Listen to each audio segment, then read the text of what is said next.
तख्तियां, नारेबाजी, इससे सदन नहीं चलेगा।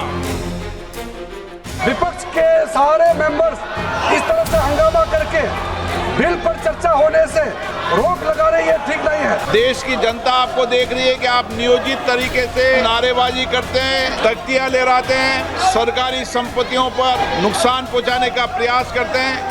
आप लोग अपना बात तो नहीं करते और बाकी सदन का टाइम भी आप लोग खराब कर रहे हैं। क्या सुनाया जाए, क्या दिखाया जाए और क्या बताया जाए?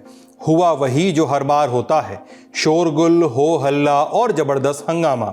इन तीन शब्दों के अलावा भी संसद में बहुत कुछ घटा। ऐसा क्या हुआ कि महिला सांसद को प्रियंका गांधी स्पीकर ओम बिरला के पास ले गईं? विपक्षी खेमे ने क्या कर दिया कि सरकार के मंत्री को भरे सदन में कहना पड़ा कि आज मैं दुखी हूं? संसद परिसर में रक्षा मंत्री राजनाथ सिंह और प्रियंका गांधी के बीच मकर द्वार पर क्या बात हुई? संसद से आने वाली ऐसी ही तस्वीरों की कहानी बताने वाला शो हाजिर है। नमस्ते, हम हैं सिद्धांत और आप देख रहे हैं संसद में आज।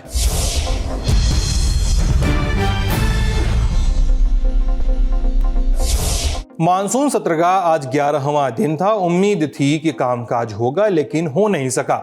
बिहार वोटर लिस्ट वेरिफिकेशन के मुद्दे पर जबरदस्त हंगामा हुआ।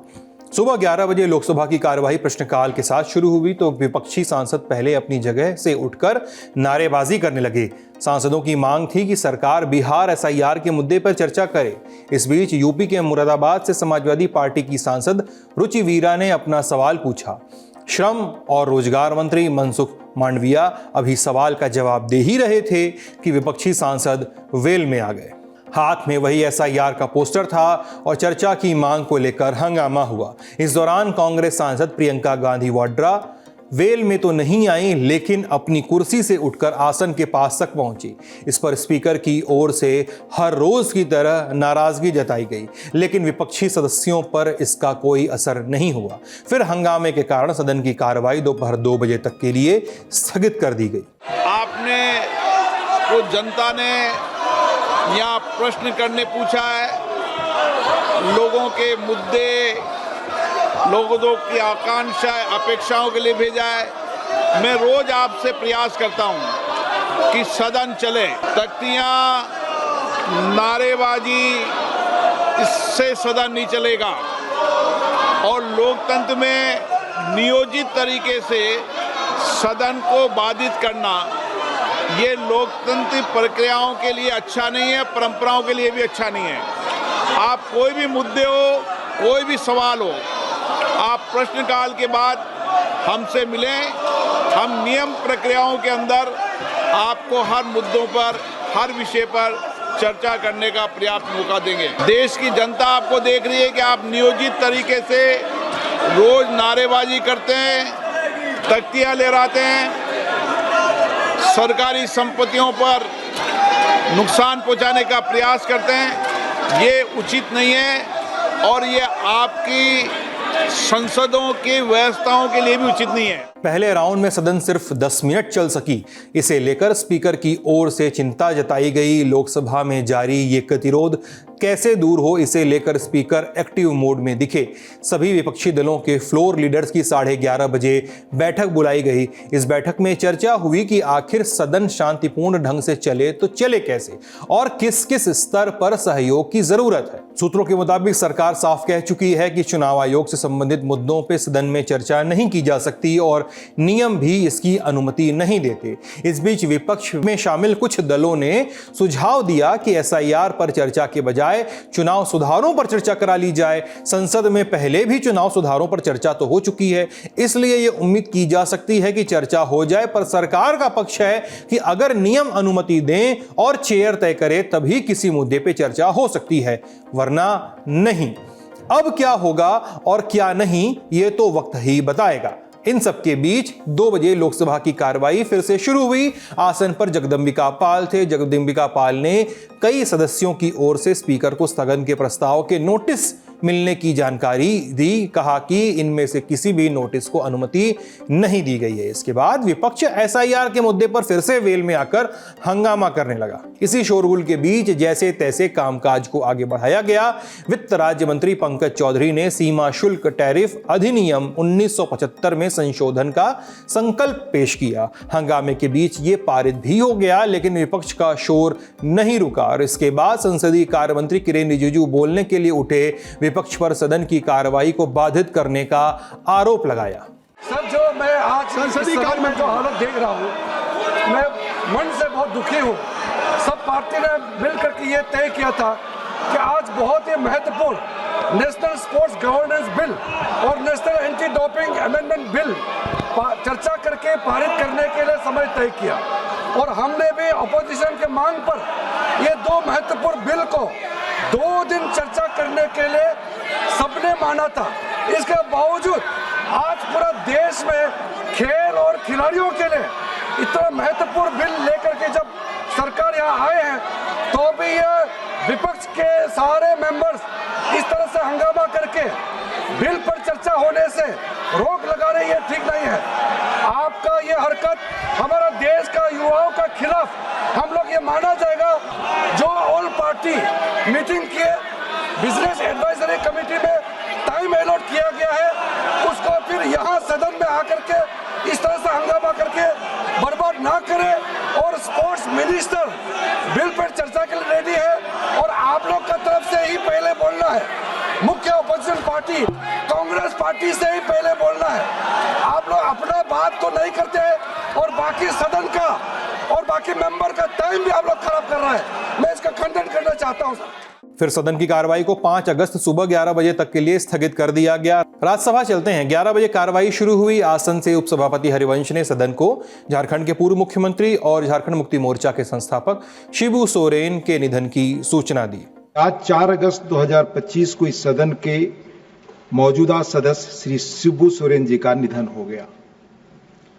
11 मई 1944 को झारखंड के हजारीबाग जिले के नेमरा गांव में जन्मे श्री सोरेन की शिक्षा गोला हाई स्कूल हजारीबाग में हुई। वे मैट्रिक पास थे और पेशे से किसान थे। वे झारखंड के सामाजिक राजनीतिक परिदृश्य में एक प्रभावशाली और प्रतिष्ठित व्यक्ति थे। श्री सोरेन एक वरिष्ठ और विशिष्ट आदिवासी नेता थे। दिसम गुरु के रूप में जाने जाने वाले, आम गरीब लोगों में गुरुजी के रूप में लोकप्रिय, आदिवासी समुदायों के अधिकारों और उत्थान के आंदोलन में एक प्रमुख स्वर। वे एक जमीनी कार्यकर्ता थे। झारखंड राज्य की स्थापना के आंदोलन में उनकी महत्वपूर्ण भूमिका रही। वे इस नवगठित राज्य के सबसे सम्मानित नेताओं में से एक बने। उन्होंने आजीवन वंचितों के अधिकारों और कल्याण के लिए समर्पित भाव से काम किया। श्री सोरेन ने 8 बार लोकसभा सदस्य के रूप में झारखंड की जनता का निष्ठा और ईमानदारी से प्रतिनिधित्व किया। वे वर्ष 2005 से 2010 के बीच 3 बार झारखंड के मुख्यमंत्री रहे। वर्ष 2004 से 2006 तक उन्होंने कोयला मंत्रालय में केंद्रीय कैबिनेट मंत्री के रूप में काम किया। वे 3 बार राज्यसभा के सदस्य रहे, जिसमें उनका वर्तमान कार्यकाल भी शामिल है। अपने लंबे और विशिष्ट संसदीय जीवन में श्री सोरेन ने विशेष रूप से सामाजिक न्याय, आदिवासी कल्याण और ग्रामीण विकास जैसे विषयों पर बहसों और चर्चाओं में महत्वपूर्ण योगदान दिया। उनके निधन से देश ने एक अनुभवी सांसद, आदिवासी अधिकारों के प्रबल पैरोकार और एक अत्यंत सम्मानित जनप्रतिनिधि को खो दिया है। मैं सदस्यों से अनुरोध करता हूं कि वे अपने स्थानों पर खड़े होकर दिवंगत आत्मा की स्मृति में मौन रखें।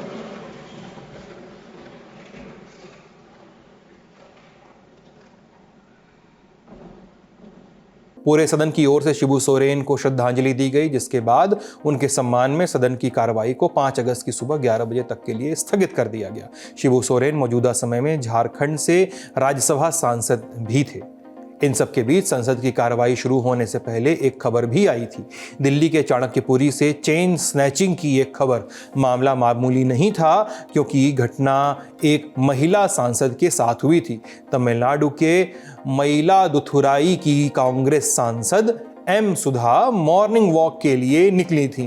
तभी सड़क पर स्कूटी सवार बदमाश ने उनकी सोने की चेन गले से खींची और फरार हो गए। इस घटना की जांच के लिए पुलिस की 10 टीमों का गठन किया गया है। घटना के बारे में महिला सांसद ने क्या कहा, सुनते हैं। Priyanka Gandhi ji taken me to speaker. We given the complaint there also, and I send the mail complaint to our honorable Home Minister. I am waiting for the response. There is no. Today morning, still I have a depression and shock. There is no safety for women in this country. I am the women MP.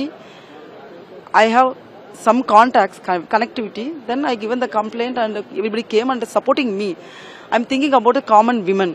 There is no safety. Where they, powerless women, where they will go? This is headquarters. Parliament is happening. Parliament is happening. I walked nearby embassy, the highly secured area.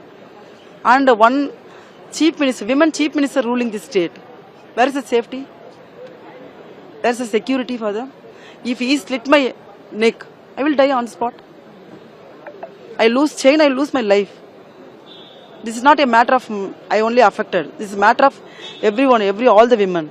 महिला सांसद के साथ chain snatching की घटना Poland दूतावास के पास हुई, जो वीवीआईपी इलाके में शामिल है, जहां आमतौर पर सुरक्षा पुख्ता मानी जाती है। सांसद ने गृह मंत्री अमित शाह को चिट्ठी लिखकर मॉर्निंग वॉक में हुई घटना की जानकारी दी। इसके बाद कांग्रेस सांसद प्रियंका गांधी वाड्रा उन्हें लोकसभा स्पीकर के पास लेकर गईं और मामले की शिकायत दर्ज कराई। ये है कि ये सुरक्षित नॉर्मली ये जो जहाँ पे वो चल रही थी वो एम्बसीज के सामने आमतौर से सुरक्षित जगह होती है, तो इसमें भी ऐसा होना थोड़ा नई चीज़ है। इस मामले में अब सियासत भी हो रही है। सुरक्षा व्यवस्था के मुद्दे पर विपक्षी दल केंद्र और दिल्ली की बीजेपी सरकार को निशाने पर ले रहे हैं। वैसे भी अभी पार्लियामेंट सेशन चल रहा है और ऐसे समय में इस इलाके में सुरक्षा बेहद कड़ी होती है। इसके बावजूद बदमाशों ने वारदात को अंजाम दिया है, तो सवाल उठने लाजिम हैं। इन्हीं सवालों के बीच एक सवाल ये भी कि आखिर मानसून में बेपटरी हो रही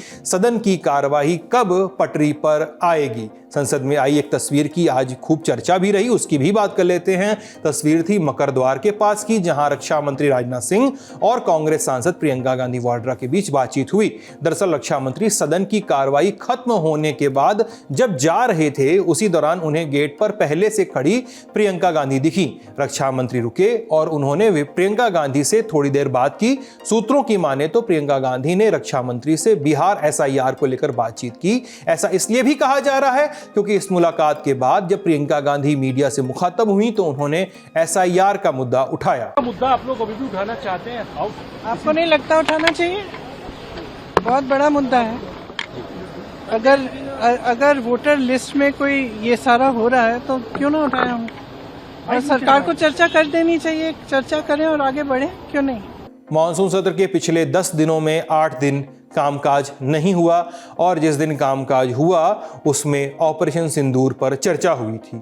आज नेशनल स्पोर्ट्स गवर्नेंस बिल और national anti doping act amendment bill pay चर्चा होनी थी। नेशनल स्पोर्ट्स गवर्नेंस बिल का मकसद खेल संगठनों के कामकाज में पारदर्शिता बढ़ाना है, लेकिन आज बिल पे चर्चा नहीं हो सकी।